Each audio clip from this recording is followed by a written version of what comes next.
Catherine Bernardo at Daniel Padilla, terno ang suot na earring sa kasal ni Robby Domingo, parehas na may pearls. Halina't panoorin natin ang buong detalye.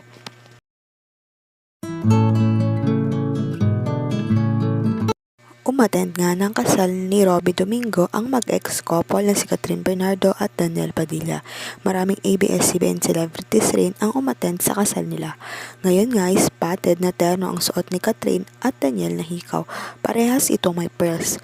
Sa ngayon nga ay maraming nagdududa na baka nagkabalikan sila dahil sobrang dikit nila kung mag-usap sa loob ng simbahan. Halina't panoorin natin ang video.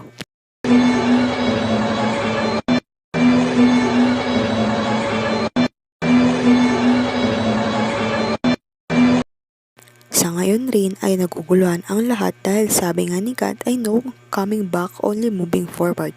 Pero iba naman ang pinapakita nila kapag magkasama sila dahil sobrang sweet at akala mo hindi sila nagiwalay.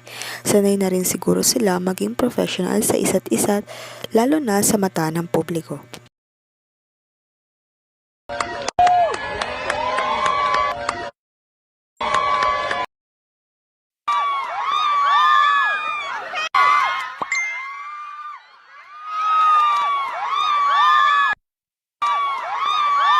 Sa ngayon, huwag kalimutang mag-like at subscribe sa aking YouTube channel, Celian Beats, para updated kayo sa celebrity issues at ganaps. Maraming salamat po sa panonood.